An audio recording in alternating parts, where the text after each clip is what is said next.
question. The only two things they could come up with, the government, is either to adjust interest rates, which in this case, they're adjusting them to all-time lows. Where did the Bank of England just bring it down to 351-year lows? Yeah. We're near zero. Or they print more money. That's it. It's the only two things they come up with. You're not going to get out of it like that. You can't print your way into prosperity. So we're going to see this thing unwinding, and they're not going to know what to do about it. And we're reading these reports that are coming in about, in Arizona, for example, the state police training for economic riots, and some 30,000 troops being moved into the U.S.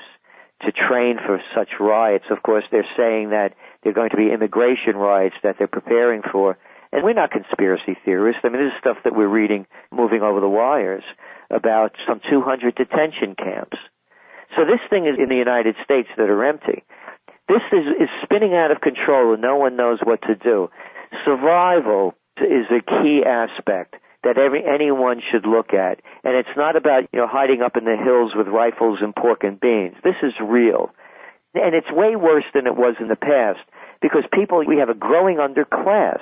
You have, in major cities, they're not even graduating 50% of the students out of high school. And then their minds are whacked on crystal meth. Oh, yeah, you're going to have a wonderful conversation with these people when they're trying to blow your brains out and take everything that you have. Another trend that you bring up, and I've seen this, two other people are forecasting the same thing, and that is a revolution. And you talk about it's not if, but when. And I wonder if you might begin this thought with your conversation with former Governor John Connally. Yeah, it was in 1992, about a week or so before the elections. And John Connally wanted to meet me because of one of my books, Trend Tracking, in which I had forecast that there'd be a new third party and someone like Ross Perot would be the type of candidate. And, of course, that was at a time when, 1988, when nobody thought such a thing was possible. And why I picked Ross Perot, I honestly don't know. But he was making the news a bit.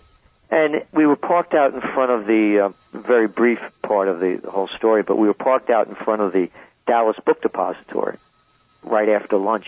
This was John Connally's first time back since the assassination. For those people that don't know, John Connally was sitting in front of JFK and took a bullet in the back.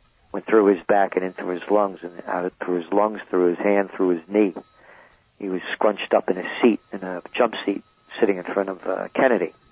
And as Connally told the story, I'll never forget it. He said, I heard a gunshot. I looked over to my right. I knew it was a gunshot because I was hunting since I was a little boy. And he said, I looked over to my left, and he said he was wearing a dark blue suit that day. And he showed how he was scrunched up in the seat.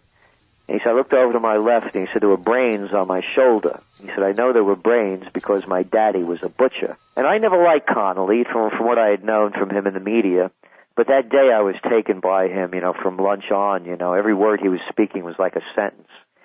And it was one of those things I'm saying, I wish I had a tape recorder. I have a photograph, and it's in the Trends Journal. I just saw a much younger me standing in front of the book depository with he and his wife Nellie. And on the way back, I realized that Connally was a dying man because my father, may his soul rest in peace, had died of asbestos poisoning from working in the shipyards during World War II. And they had him on heavy doses of prednisone, for the lung inflammation. And Connally was experiencing lung inflammation as well from the bullet wound from 30 years earlier. And he was on prednisone. I could see in his hands these big, ugly purple splotches and a stiffness in his gait. Same thing that happened to my dad. So I knew, this guy was on his way out. And I felt it from that point that I realized why I was so enthralled by what he was saying. He was speaking like a dying man. Whether or not he knew it, I don't know. But I knew it, and I'd seen it before. So as we're walking back into the Anatole Hotel, he looked at me and he said, I read your book. He said, it's a fine piece of work. And I know your heart's in the right place. He said, well, you don't have a clue what's going on. And neither do the American people. Because if they did, there'd be a revolution in this country. And I knew what he meant because I had been around long enough. I began my career, I ran the mayoral campaign in Yonkers. I was the number 2 guy right out of graduate school in 71. They sent me up to Albany. I was an assistant to the secretary of the New York State Senate. It was the worst job I ever had. That's where I got to see grown men grovel. In politics, you suck your way up to the top. Oh, I hated that job. And then I was the government affairs specialist from 73 to 79 in D.C. and working part of the chemical industry.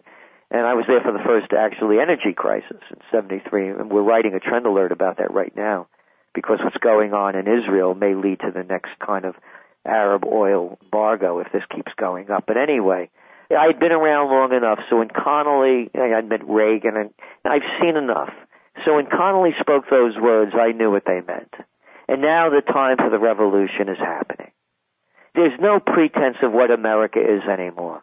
You know, I heard President Bush say that he, what was the word he used about not being a free marketer anymore? And we brought up all our lives to learn about free enterprise. And now we have the world's largest companies, the largest insurance companies, the government institution, the largest mortgage companies, government institution. We're buying up banks, motor companies, car companies. You could call it communism. That's what they called it when I was a kid growing up, when state-controlled monopolies. You could call it socialism or even fascism. But you can't call it free market capitalism. And they're robbing the people blind in broad daylight with these bailouts and rescue packages and so-called stimulus plans. It's not a matter of if, it's a matter of when. And we think the when is going to start happening. The collapse is going to start happening around late February, early March. Let's talk about, I guess, the hope that seems to have surfaced here with the election. And you call it Obama-Rama. The election, the hope, the euphoria that this is going to usher in a new era in politics. And yet, if you look at, as you point out, many of his appointees, both in the cabinets and elsewhere, are from the previous administration. And you say, what has changed? Nothing's changed. So there's a lot of hope right now. You think that hope is misplaced? Hope is the most negative word in the metaphysical dictionary. It's like these people going to play lotto, scratch-off numbers every day with their last $20 in their pockets. You hope that you win. By their deeds you shall know them. And all of Obama's deeds to date have proved just more of the same. You look at on the economic end, he's bringing in the old Robert Rubin team, Larry Summers, previous Treasury Secretary before Rubin under Clinton. I mean, Rubin, he was always this brilliant guy until they just let him go this week. Walking away with $150 million. I guess he was brilliant, and running Citigroup into helping to run Citigroup into the ground at a loss of over $20 billion. These are the people that dismantled the Glass-Steagall Act, the banking act that was put in place to stop the banks from becoming casinos, brokerages, and insurance companies, and these predatory practices. And they also dismantled many of the financial regulations that allowed these derivatives and credit swap defaults and all these things that nobody's ever heard of, another game at the casino. So to bring those people back and to expect to fix it, Timothy Geithner, the Fed, head of the president of the New York Fed, another Rubin protege, and to have the Federal Reserve now in the Treasury, can't anyone see what's happening? And so to think that the same people that caused the problem are going to fix it, I believe that's either a definition for insanity or stupidity, and that is to repeat the same things over again and expect a different result. And then when you look at his foreign policy team, well, if you think whether or not you agree or disagree, it's certainly no change. It's part of the Bush administration. As a matter of fact, Condoleezza Rice and Dick Cheney applaud Obama's national security team. So there's no change here. It's just a different face. The consequences of this, you sum it up. We call it the death of consumption. You call it economic slim fast. You are talking about Americans going on a diet, both spending and food. Let's talk about that. We're going to go back to Yankee frugality. We lost our way in this country. I talk about why this will be the greatest depression. And I go through the data. Most people didn't own homes. There was no such thing as a home equity loan. If you had what they called a second mortgage, you were a loser. People didn't own credit cards. And there weren't $14 trillion in total debt. And we had trade surpluses and we had balanced budgets. We weren't $700 billion in the hole on trade each year. We're approaching $13 trillion in the hole on budget